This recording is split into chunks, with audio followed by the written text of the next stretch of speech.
Hi, everyone. Previously, we have talked about, I guess I not talked about, what we've established on this program that words and our thoughts shape our experience. On the program today, we want to explore the role of mindfulness. Mindfulness. Welcome to New Answers Podcast, Nurturing Spirituality. I'm Gwendolyn Flynn. And of course, joining me is Tiffany Lee. Tiffany is a colleague of mine, a licensed spiritual practitioner in training, and the person that I look to as the scholar in our conversations about spirituality. Hi, Tiffany. Hello. So I say mindfulness, and this is a layperson talking, without any research done. Um, Basically is a practice that determines your behavior, your actions, and it's related to your intention. Like what do you intend to do?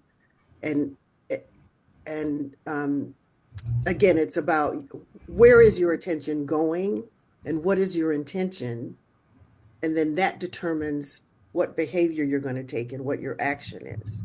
How do you see mindfulness? Me? Yeah, you. um, well, what it says, basic, like I was reading about it, it's about being in the moment and Yeah. being so in, and not jumping ahead, which is really hard, right? Not jumping ahead into conclusions of how a situation is going to be. Mm. Um, and therefore, you don't necessarily react. So instead of reacting from an imaginary outcome, you stay in the moment and kind of like think about or like observe what's really happening. So whatever you're feeling in your body is like you be mindful of what are you feeling, so that you don't react. You can just like take it in and notice like I think like the purpose is like, say for instance, when I just told you my mom had a bad fall and Yeah. I was at a restaurant with my friend when I got the call, and I naturally would have, and it's so easy for her to do it, naturally just went into a scenario of anything that could happen. Mm. Um, but instead, I just was like, okay, well, in a panic, you know what I mean? But instead, Right. I was just like, okay, she actually called me from the hospital and sounded normal. So, therefore, at this moment, she's safe and I don't really have to worry about it. I will find out later what's really going on. If it was, Yeah. a bigger emergency, I'm sure I would have heard from like the doctor or something. But I would have naturally been like, oh my gosh. But when I was able to stop myself and think about it at the moment, I was like, okay, wait, she called and this is the situation. She's at the hospital. She had a fall, but she's good enough where she can make phone calls and text people, even though Yeah. it was a pretty bad fall, but that's just one example of, Right. using it in a emergency type situation and not going overboard and panicking, leaving the restaurant real quick or anything like that. Yeah. Exactly. Yeah. Well, here's what I found when I Googled it. Mindfulness is the practice of intentionally bringing awareness to the present moment, what you were talking about. And the word intentionally is what I was talking about, being intentional about things, including thoughts, feelings, bodily sensations, and the surrounding environment with a non-judgmental, accepting attitude. It's a state of being fully present rather than acting on autopilot or overreacting in a situation. So your Right. example is perfect to what this definition was. And some of the aspects of mindfulness is on purpose, again, intentionality, non-judgmental, being present, and acceptance. So yeah, I think your example kind of covers all of that. Um, Mindfulness is all a part of the practice of science of mind. Mm-hmm. Well, and I don't know what has come out of your training so far, um, that you can talk about in terms of mindfulness that we haven't already covered. I know, oh, okay, go ahead. I'll let you. No, no, no. You can finish your thought, and then I'll go into my thought about it. Yeah, so I was thinking about Ernest Holmes, who is the, I guess, originator of the science of mind. I was thinking about Henry David Thoreau and where he comes from. I was thinking about Mary Baker Eddy Mm-hmm. as well. So, Well, in my studies with all of them, I think the mindfulness comes into play of always being aware of who and what we are. We're expressions of God. So most, and we create our universe, we're creating constantly. So being mindful is like being mindful of what we say and think, because that's what we're creating. You know, um, absolutely. it's no one is doing something to you, no one's taking from you, no one is blessing you, cursing you. It's you have to be aware that you're creating your life. So your words are what's creating things happening around you. And granted, um, there is the collective consciousness, but even that we should be mindful of because, say, for instance, what's going on in the world right now. Right. And we could allow ourselves to be really angry and have angry reactions. But that energy going into the collective, is that really going to be good for the situation or bad? Like we want to be active. We want to be active and changing the situation. Um, but and that's where it takes mindfulness. Like that's where my poetry comes into play. It's like, okay, that's my activism in the sense that I'm going to let you know it's wrong, and I'm bad. I feel it's wrong, but I'm going to do it in kind of a loving way, in a peaceful-ish way. Mm. Um, this is interesting. I was going to say Buddhism and Hinduism talk even more so about mindfulness, especially Buddhism. And I'm not a Buddhist, so I don't really know a lot, but I do know like that is more active. I think the words might have even come from more Buddhism or whatever, but I think Yeah. ultimately the majority of religions and belief systems all come down to the same thing. Um, I didn't mention this before, but yesterday was National Day of Prayer, and Oh, with our church, we belong to the interfaith interfaith something. So it's an organization where it's like people from faiths of all kinds, and they right. came to our church and they had a service, and a representative from every faith of like, there was us, science of mind, there was Christian, there's two types of Christians, three types of Christian denominations there. There was a Buddhist, there was a couple different Jewish, there's mystic Jewish and regular Jewish, talking about the Torah or and the Kabbalah. Anyway, what was really beautiful and amazing was that um, when they were talking about their faith, it really all came down to we all the same, The same thing, huh? same. Yeah, we Mm. might do things differently. Yeah. Our dogma in each religion is different, but the belief is the same. And since the belief of there is one God, source, creator, whatever you call Yeah. it, it's the same. And that we're all creations, that Mm-hmm. it's the same. Everyone believes that. And that you have to be conscious of your thoughts and your actions, and Mm-hmm. that's mindfulness. Mm-hmm. Mm-hmm. And so yeah, it was a really good evening. Yeah, it was really interesting. I bet that was really inspiring. It was You really inspiring. It was. to know that that whole collection of different denominations and practices of religion all kind of filters down into one. It does. And we'll That's call that truth because there's yeah. one truth. There's only one truth. Yeah. One truth. Mm-hmm. Wow. I'm sure that was a powerful gathering. It I was know. powerful, and their subject of the day is how to treat the stranger, and then Mhm. every denomination talked about what their faith or their teaching said about that, and it was all the same. It was all the same. All about we are all one. We're supposed Yeah. to love everyone. You know what I Yes, mean? And there is no stranger because we're all one. You know. So exactly. Yeah. There is no stranger. There is no stranger. We're all one.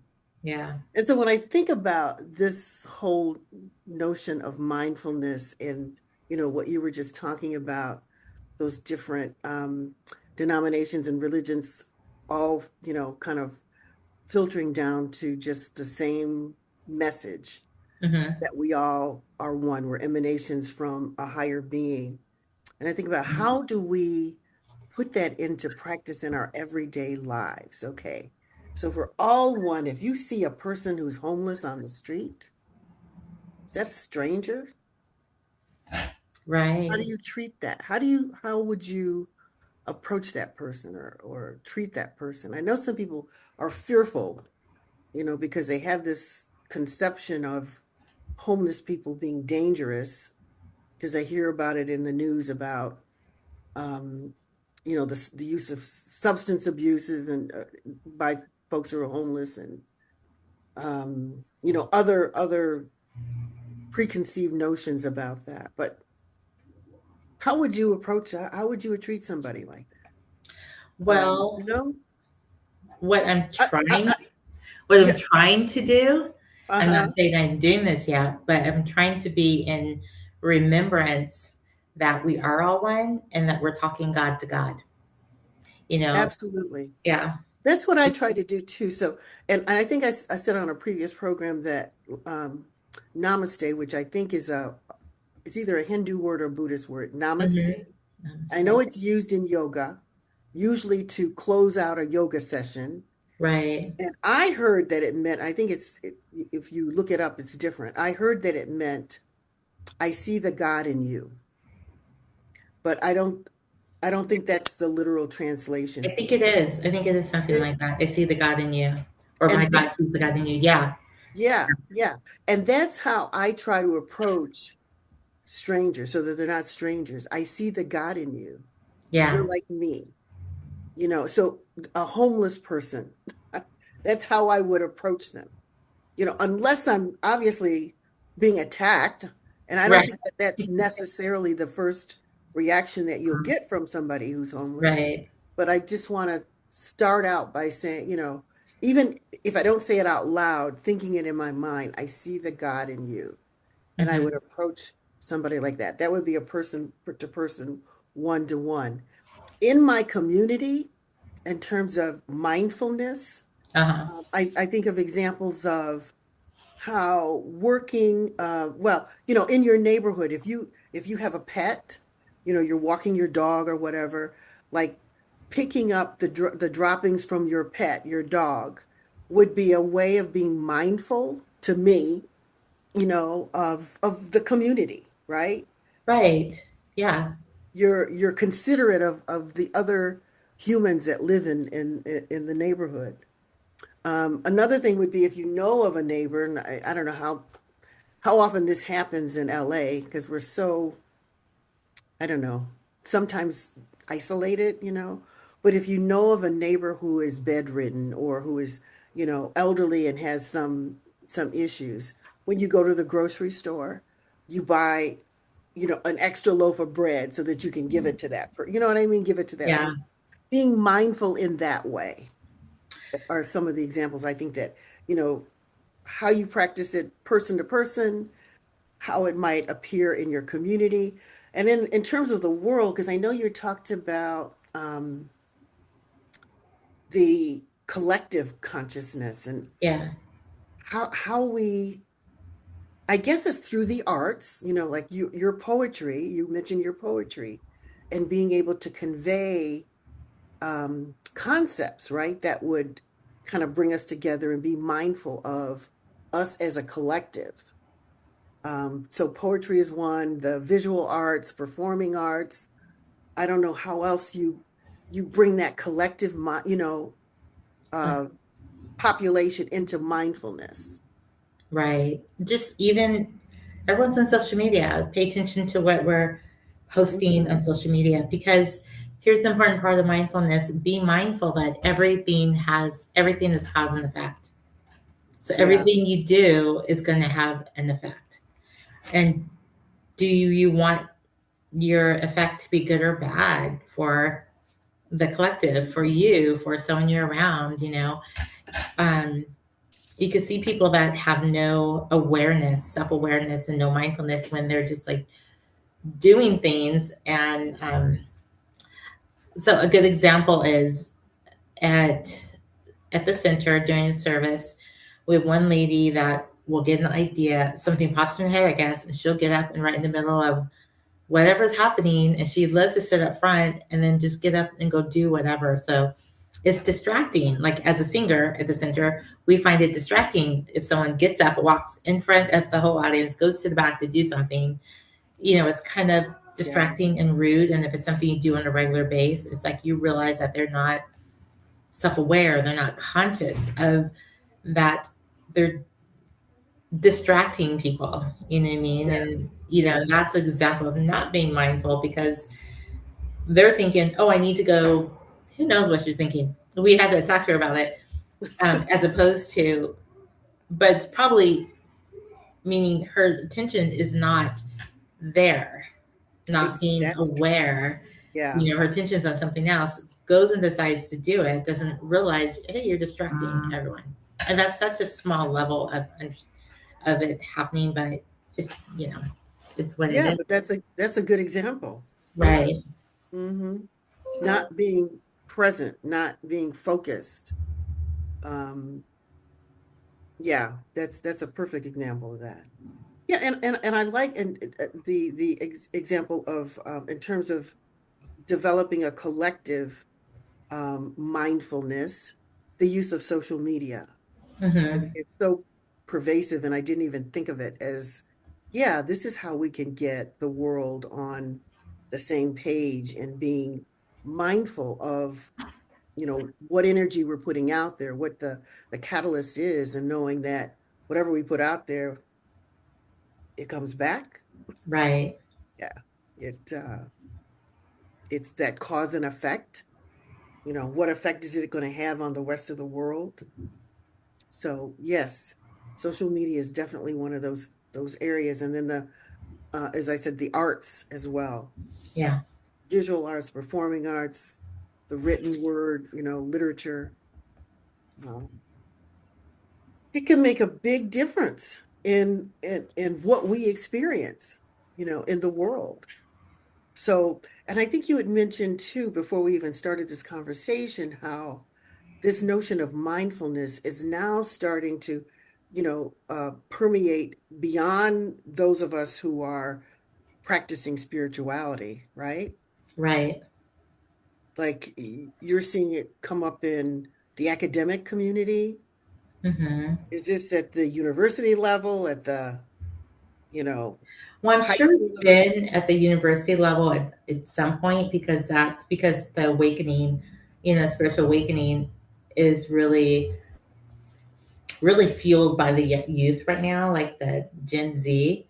But Ah, mm-hmm, um, for instance, but I have a friend who's has a contract with LAUSD mm. to teach mindfulness in the elementary grades.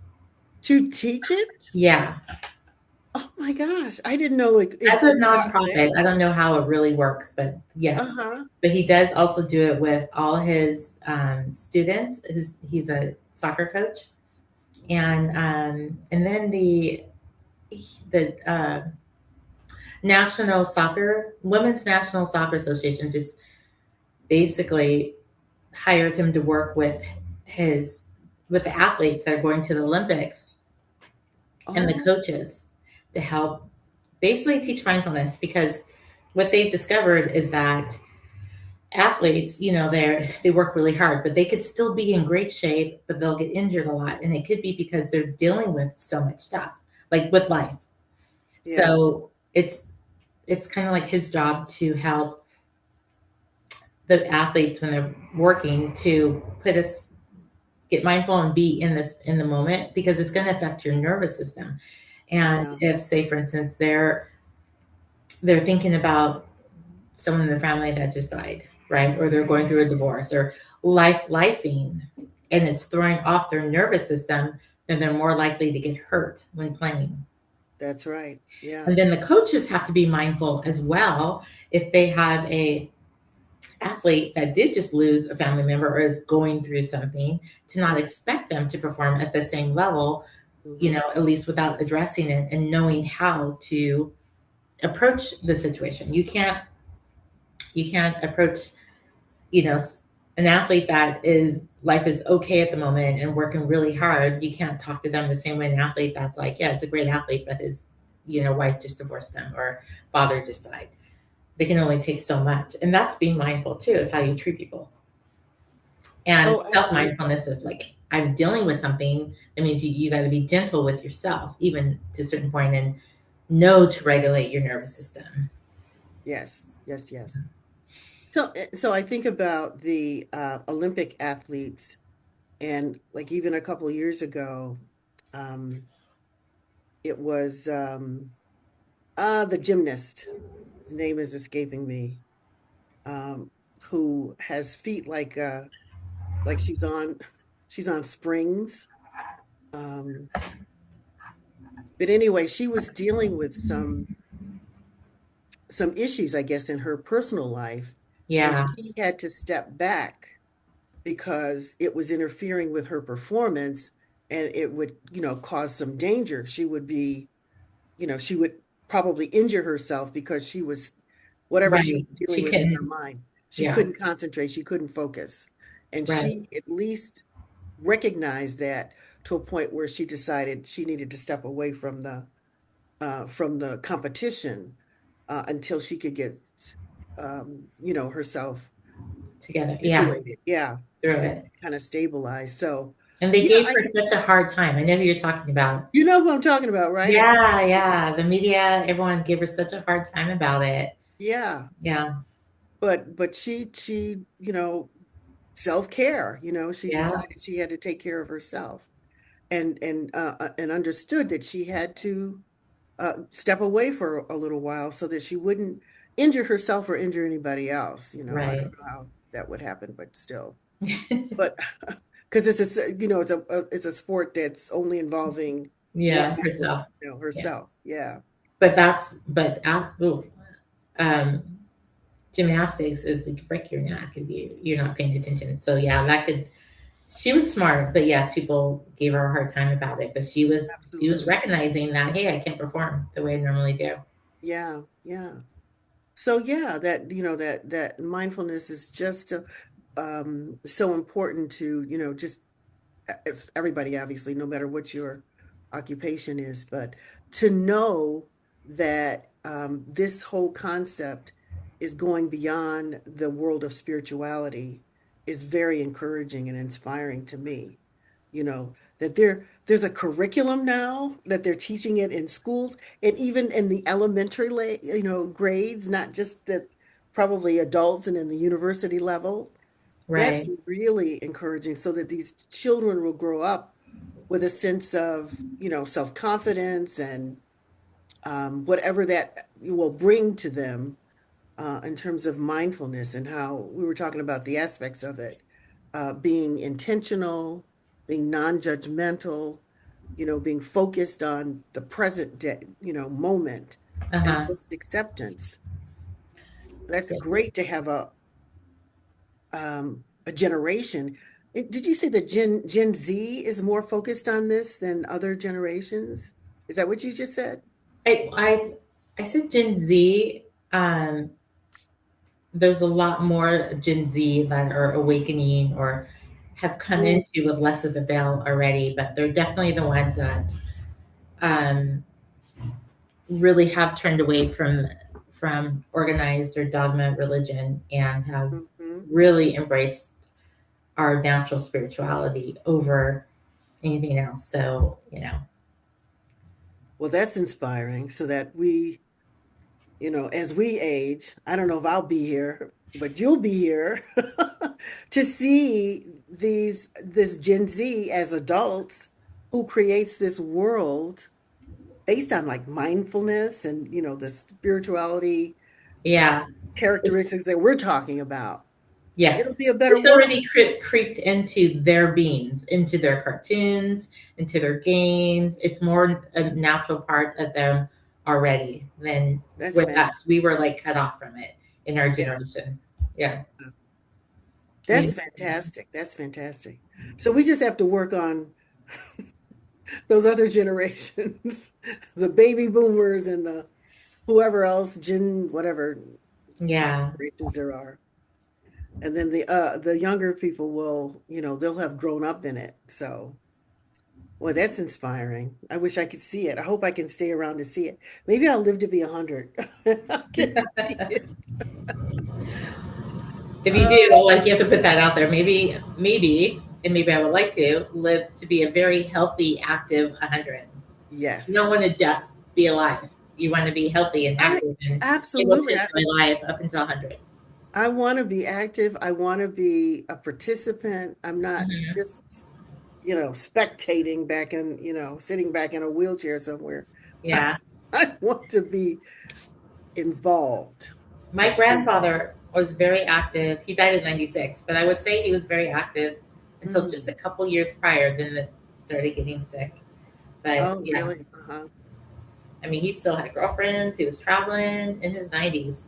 And when I know Really? people like that at the center, because it's a consciousness, It right? is a If you really think consciousness. about it, aging is a consciousness. The fact that we told ourselves that we can only live so long as we get older, our body Yeah. is blah blah blah. Our body hears that, it's obeying us. Yeah. That's why I'm like, no, let's not. Let's no. No, it I'm just getting doesn't younger have and to. younger every day. Yeah. I wholeheartedly believe in that, and I do. But Mm-hmm. and maybe this is kind of connected to the story that you were telling before we started recording about this physician, right? He was an orthopedic surgeon. Tell the story, who perform or didn't perform knee surgery on, I don't know, hundreds of patients. Yes. And they, a lot of them, I don't know what the statistics are. He did not perform the knee surgery, but he told them that that Mm-hmm. he did. And they healed whatever was ailing them with their knees. They healed themselves. Talk about that. Again, it's about the mindset, It's right? about the mindset. Yeah. It's and that's the thing about our medical profession. It's in America because they know that we heal ourselves. They know that our body knows what to do. Or, and that's why we talked about this before, the placebo testing, the placebo trials, where Right. they are testing the medicine against a placebo, which is just a sugar pill. They tell both sets of people, you're taking this medication to heal this, and they watch like how they heal. Now, Mhm. obviously, the placebo people heal as well because they've been told. So the brain's like, oh, I'm going to take this pill and it's going to heal me. So now there's instruction in the mind that's telling the instructions, as soon as she takes this pill, let's start getting better, you know. And then there's the medicine. So in order for that medicine to pass, like whatever, it has to work a certain percentage better than the placebo.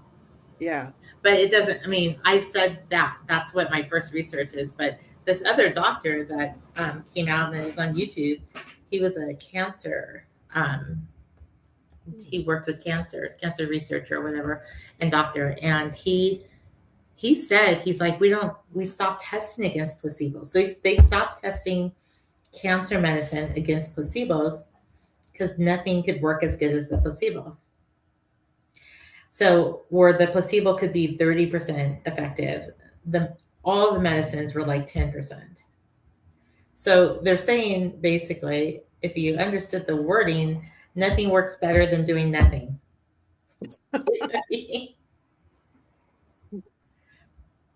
That is really phenomenal to me. So, Right. so that This proved, doctor, it's okay, doctor, you can Google it online, Dr. Spyro Panos.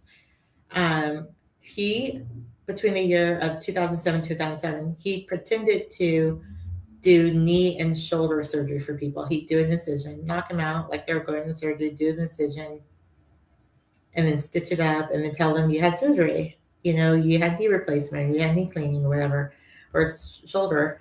And then they heal the way they do. So well, there's that. So it's kind of like he knows. he All he has knows to do that, is tell them, like, yeah, you've had yep, surgery, now you're healing, you know. And then there's other doctor. They did it as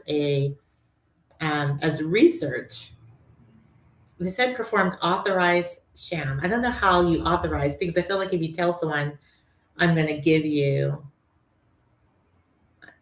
I don't know. Well, maybe they tell people they got the group and they're like, some of you guys are going to get real one, some of you guys are going to get fake one, like they do with medicine, because they do have to tell the people, you know, yeah, to make it legal. But he authorized it to show that knee surgery, a particular knee cleaning surgery, was no more effective than the fake incision. really. Yeah. Oh my goodness. Oh my goodness. Yeah. And so some of those folks did heal themselves. Yeah. That's Maybe what get they healed. they healed without the surgery. Yeah. That's powerful stuff. Talk about mindfulness. Right. Yeah. Yeah, that's really powerful. Louise Hayes. Do you know who that is? Yeah, Yeah. she's in I, Science of Mind. Yeah, she's an yeah, author, right? Hmm. she is. I listen to her every morning on YouTube, and I get up, I put on one of her morning meditations or affirmations. But Yeah, she was talking one day about how our body heals, and one of her meditations was just a healing one, reminding you that every cell in your body knows exactly what to do. If you have any kind of pain or something, focus on it and talk to it. You know, just let the body know. I know you know how to heal this. We're gonna focus. Like for me, it's my ankle. I'm talking to it now, being like, okay, you know what to do. You know how to heal yourself. And if you think about it, if you break a leg or sprain an ankle or whatever, um, they don't really do anything. All they do is help you keep it in place, wrap it, and let your body fix it. set up. That's right. And you don't think about stuff like that. You're like, oh my god, I broke my. It's you know, it's good to get it put in place, because if you don't get it put in place, it heals anyway, but it can heal deformed. Yeah, You know. yeah. But you're right. I mean, all they do is wrap it up. They tell you to either ice it or put heat on it, one or the other, Mm-hmm. and elevate it and stay off of it. That's it. Give it time. Basically, we're giving it time to heal. Yeah, yeah. And I've noticed I'm just kind of keeping track of it, that our body, if it's fractured in some way, or even if it's not fractured, it takes at least 6 weeks, 6 weeks to heal. Sometimes it's longer, depends on the severity, I guess, of the Right. fracture. But even if you sprain it or twist it in some way, it's 6 weeks. That's the minimum.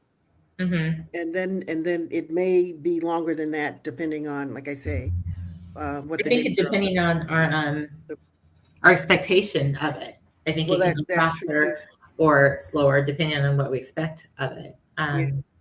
yeah, yeah. Again, it's that mind situation.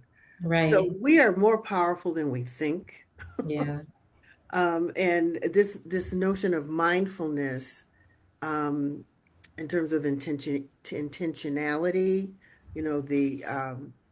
the our purpose, and being non-judgmental, being focused, presently focused, focused Mm-hmm. on the now, and acceptance can go a long way in terms of how we're going to live our life, what we're going to experience in life. Right. So I wonder, for those of you who are listening to this, what are your thoughts about mindfulness? And what have been your experiences with mindfulness? Have you, um, taken on some kind of a project personally or in your community or whatever in a mindful way that um, you can share with us? So this is, doing something again, non-judgmental, not necessarily knowing what the outcome is going to be or having an expectation about that, but just doing something that's puts you in the present situation and then seeing what happens.